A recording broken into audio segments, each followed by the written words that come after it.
നമ്മൾ റിസൾട്ട് സീസണിൻ്റെ ഏകദേശം മിഡിലെത്തി ശരിക്കും. ഇപ്പം ഇത്രയും റിസൾട്ട് സീസൺ വെച്ച് എനിക്ക് നല്ലത് എന്ന് തോന്നിയ 10 സ്മോൾ ക്യാപ്പുകളെ കുറിച്ചുള്ള ഡീറ്റെയിൽ ആണ് നിങ്ങളോട് പറയുന്നത്.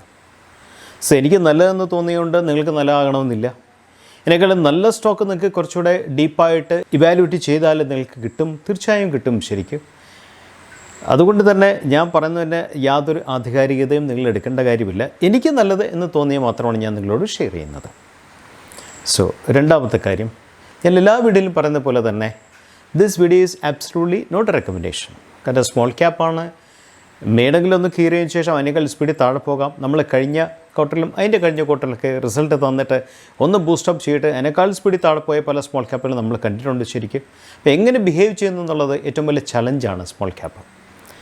അതുകൊണ്ടാണ് ഞാൻ നിങ്ങളോട് പറയുന്നത്, സ്മോൾ ക്യാപ്പിൽ എക്സ്പീരിയൻസ് ഇല്ലെങ്കിൽ നിങ്ങൾ ലാർജ് ക്യാപ്പിൽ മിഡ് ക്യാപ്പിൽ പൊസിഷൻ ചെയ്യുക. അതാണ് ബേസിക്കലി സേഫ് ആയിട്ടുള്ള സംഗതി. അതുകൊണ്ട് തന്നെ this video is absolutely not a recommendation. നിങ്ങളുടെ ഇവാലുവേഷൻ നടത്തി നിങ്ങൾക്ക് കറക്റ്റായിട്ട് സൂട്ടബിളായിട്ട് ചേരുന്ന സ്റ്റോക്കുകൾ നിങ്ങൾക്ക് തീർച്ചയായും കണ്ടെത്താൻ സാധിക്കും. ഞാൻ ഇന്നലത്തെ വീഡിയോ പറഞ്ഞ പോലെ തന്നെ എൻ്റെ വലിയൊരു ക്ലാസ് ജൂണിൽ സ്റ്റാർട്ട് ചെയ്യുവാണ്. Fund analysis plus technical plus behaviour analysis എന്നുള്ള ക്ലാസ്സാണ് ശരിക്കും. താല്പര്യമുള്ളവർക്ക് prosif23@gmail.com നിങ്ങൾക്ക് മെയിൽ ചെയ്യാൻ സാധിക്കും, അല്ലെങ്കിൽ എനിക്ക് വാട്സപ്പ് ചെയ്താലും മതി ശരിക്കും. സോ നമുക്ക് സ്റ്റോക്കിലേക്ക് കിടക്കാം. റിസൾട്ട് ബേസ്ഡ് ആയിട്ടുള്ള നമ്മുടെ നെക്സ്റ്റ് സൂം മീറ്റിംഗ് അടുത്ത ശനിയാഴ്ച രാത്രി 9 മണിക്ക്, അതായത് 13 May 9 മണിക്കാണ്. താല്പര്യമുള്ളവർക്ക് പങ്കെടുക്കാം. ലിങ്ക് ഡിസ്ക്രിപ്ഷനിൽ കൊടുത്തിട്ടുണ്ട്. രണ്ടാമത്തെ പോയിന്റ്, ഇതുവരെ വന്ന സ്മോൾ ക്യാപ്പ് റിസൾട്ട്സിൽ എനിക്ക് കൊള്ളാം എന്ന് തോന്നിയ ഏതാനും സ്മോൾ ക്യാപ്പിൻ്റെ ഡീറ്റെയിൽസ് മാത്രമാണ് നിങ്ങളോട് ഇപ്പോൾ പറയുന്നത്. നിങ്ങൾ നിങ്ങളുടേതായിട്ടുള്ള ഓൺ ഇവാലുവേഷൻ നടത്തി ഇതിനേക്കാളും നല്ല സ്റ്റോക്കുകൾ കണ്ടുപിടിക്കാൻ ശ്രമിക്കുക. അതിനുള്ള സ്റ്റോക്കുകൾ തീർച്ചയായും കാണും. രണ്ടാമത്തെ കാര്യം, എൻ്റെ ഈ ഒരു വീഡിയോ നിങ്ങൾ ഒരു ആധികാരികമായിട്ട് എടുക്കാൻ പാടില്ല. അതുകൊണ്ട് തന്നെ ഈ വീഡിയോ ഒരു റെക്കമെൻഡേഷൻ ആയിട്ട് നിങ്ങൾ എടുക്കാൻ പാടില്ല. റിസൾട്ട് വരുന്ന എല്ലാ സ്റ്റോക്കും കയറുന്നു, അതുപോലെ റിസൾട്ട് മോശമായിട്ടുള്ള എല്ലാ സ്റ്റോക്കുകളും താഴെ പോകുന്നു നമുക്ക് പറയാൻ സാധിക്കത്തില്ല. അത് സ്റ്റോക്കിൻ്റെ സ്ട്രക്ചറിനെ ഡിപ്പെൻഡ് ചെയ്തിരിക്കും, സ്റ്റോക്കിൻ്റെ ബിഹേവിയർ പാറ്റേണിനെ ഡിപ്പെൻഡ് ചെയ്തിരിക്കും. പല പല ഫാക്ടേഴ്സ് ഉണ്ട്. നമുക്ക് അതുകൊണ്ട് നല്ല റിസൾട്ട് വന്നുകൊണ്ട് സ്റ്റോക്ക് കയറി വന്നോ, മോശം റിസൾട്ട് വന്നുകൊണ്ട് സ്റ്റോക്ക് താഴെ പോകുന്നോ നമുക്കൊരിക്കലും ആധികാരികമായിട്ട് പറയാൻ സാധിക്കത്തില്ല. നമ്മൾ കഴിഞ്ഞ 2 ക്വാർട്ടർ എടുത്ത് നോക്കിയാൽ പല സ്റ്റോക്കുകളും നല്ല റിസൾട്ട് തന്നിട്ട് താഴെ പോകുന്നതാണ് കണ്ടത് ശരിക്കും. അതുകൊണ്ട് തന്നെ നിങ്ങൾ ഡീറ്റെയിൽ ആയിട്ട് സ്റ്റഡി നടത്തണം. കാര്യം സ്മോൾ ക്യാപ്പ് ഇൻവെസ്റ്റ്മെന്റ് വളരെ റിസ്കി ആയിട്ടുള്ള സംഗതിയാണ്. ഇൻവെസ്റ്റ്മെന്റിൽ എന്തെങ്കിലും പാളിച്ചു പറ്റിയാൽ 50, 60, 70% ഡ്രോ ഡൗൺ, ഈവൻ നല്ല സ്റ്റോക്കിൽ പോലും, നല്ല റിസൾട്ട് വന്ന സ്റ്റോക്കിൽ പോലും സംഭവിക്കാനുള്ള സാധ്യത വളരെ കൂടുതലാണ്. സോ അതുകൊണ്ട് തന്നെ ഈ വീഡിയോ ഒരു റെക്കമെൻഡേഷൻ ആയിട്ട് നിങ്ങൾ എടുക്കാൻ പാടില്ല. നമുക്ക് സ്റ്റോക്കിലേക്ക് കിടക്കാം. ആദ്യത്തെ കമ്പനി AGI ഗ്രീൻ പാക്ക് ആണ്. ഇന്ത്യസ് ലീഡിംഗ് പാക്കേജിംഗ് പ്രൊഡക്ട്സ് കമ്പനിയാണ്. അവരെ കഴിഞ്ഞ 2023 കപ്പാസിറ്റി യൂട്ടിലൈസേഷൻ 96% ആയിരുന്നു. അതിന്റെ അർത്ഥം എന്താണെന്ന് വെച്ചാൽ ഓർഡർ ഇൻഫ്ലോ സ്റ്റേബിൾ ആയിരുന്നെന്നാണ് കാണിക്കുന്നത് ശരിക്കും. പെർഫോമൻസ് നോക്കാം. Income 2023 66.7% YOY increase. EBITDA 59% increase. PAT 113.5% increase ആണ്. ഇത് അവരുടെ സ്വീക്വൻഷ്യൽ പെർഫോമൻസിന്റെ പേജാണ്. ഇത് ആനുവൽ പെർഫോമൻസ് പേജാണ്. Total income up by 56.7%, EBIT up by 74.3%, EBITDA up by 59% and PAT up by 113.5%. അടുത്ത കമ്പനി ഡേറ്റാമാറ്റിക്സ് ആണ്. Strong revenue and PAT growth in financial 2023. Revenue up by 21.5% and PAT up by 20%. Healthy financials, total cash and investment 498 crores ആണുള്ളത്. ക്ലയന്റിലെ 300+ significant customers across world. Q4 മാത്രം അവർ 21 പുതിയ client add ചെയ്തു ശരിക്കും. The performance. Consolidated revenue growth 10 കൊല്ലത്തെ 10.2% CAGR and PAT fantastic PAT 19.4% CAGR. Key performance parameters ആണ്. കഴിഞ്ഞ 2019 2023 വരെ EBITDA 11.8% നിന്നും 16.6% ആയി. ROE ആൻഡ് ROCE 13.3 11.8 നിന്നും 21.4 20% ആയിട്ട് മാറി. ഡെപ്റ്റ് എന്ന് പറയുന്നത് ടോട്ടൽ ഡെപ്റ്റ് ഫ്രീ കമ്പനി ആയിട്ട് മാറി. 0.06 ആയിരുന്നു ഡെപ്റ്റ് ഇക്വിറ്റി റേഷ്യോ. അതാണ് 0 ആയിട്ട് മാറിയത്. ദാറ്റ് മീൻസ് കമ്പനി ടോട്ടലി ഡെപ്റ്റ്, എല്ലാ ഡെപ്റ്റും അടച്ചു തീർത്തു എന്നുള്ളതാണ്. കൺസോളിഡേറ്റഡ് ഫിനാൻഷ്യൽ ഐലിസ്റ്റ് 2022 2023 തമ്മിലുള്ള കമ്പാരിസൺ ആണ്. Operating revenue 21.5% YOY increase, EBITDA 25.5% YOY, EBIT 29.8%, and PAT 20%. അടുത്ത കമ്പനി ഭാരത് വയർ റോപ്സ് ആണ്. one of the largest manufacturers of steel wire ropes ആണ്. Management with a combined experience over 3 decades ആണ്. Strong customer base ആണ്. Product being exported to 50 plus countries. 3-year CAGR, revenue 32%, EBITDA 69%, 3-month order book approximate 1700 million Indian rupee. Sales performance financial 2021.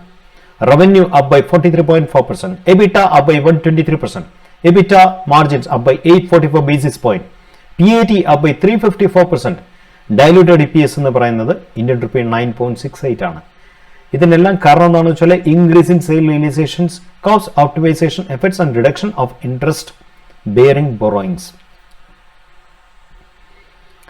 പെർഫോമൻസിന്റെ ഷീറ്റാണ്. EBITDA 123.5% increase, PAT 354% increase. അടുത്ത മണി Himadri speciality കെമിക്കലാണ്. Record revenue in financial 2023. Revenue increased by 49% to 4.72. Increase in EBITDA by 153% and increase in PAT by 219%. Amazing performance അല്ലേ. Net debt to equity എന്ന് പറയുന്നത് 0.1 ആയിട്ട് മാറി. ഡെപ്റ്റ് negligible ഡെപ്റ്റ് എന്ന് വേണം പറയാം. Highest ever revenue recorded 2023. Sales volume, sales, EBITDA. Revenue in crores, EBITDA in crores, PAT in crores. അടുത്ത company Shilchar technology limited ആണ്. C the performance. Operating profit 19 കോടി 53 കോടിയായി. ഫിനാൻഷ്യൽ ഇയർ ആണ് ഞാൻ പറയുന്നത്. OPM പെർസെൻറ്റേജ് 11% 19% ആയി. PAT 19 നിന്ന് 58 ആയി. നെറ്റ് പ്രോഫിറ്റ് 14 നിന്ന് 43 ക്രോസ് ആയി. ഏർണിംഗ്സ് പെർ ഷെയർ 36.82 പൈസയിൽ നിന്നും 113 രൂപയായിട്ട് hugely shot up. And balance sheet. Reserve 76 കോടിയിൽ നിന്ന് 118 കോടി. ബോറോയിങ്സ് 17 കോടിയിൽ നിന്നും 0. Fixed asset 36 to 39. Other assets 110 to 132. Investment 0 to 7. അടുത്ത കമ്പനി ഓറിയന്റൽ ഹോട്ടൽസ് ലിമിറ്റഡ് ആണ്. C the performance. Operating profit 23 കോടിയിൽ നിന്ന് 112 കോടി. ഒരുപക്ഷെ കമ്പനിയുടെ ചരിത്രത്തിലെ ഏറ്റവും വലിയ ഓപ്പറേറ്റിംഗ് പ്രോഫിറ്റ് ആയിരിക്കാം. കാരണം കഴിഞ്ഞ 10 കൊല്ലത്തെ ഡേറ്റേ നമ്മുടെ കയ്യിലുള്ളൂ. OPM 11% to 28. And net profit minus 20 crores to 54 crores. Earnings per share minus 1.13 to 3.04. Balance sheet.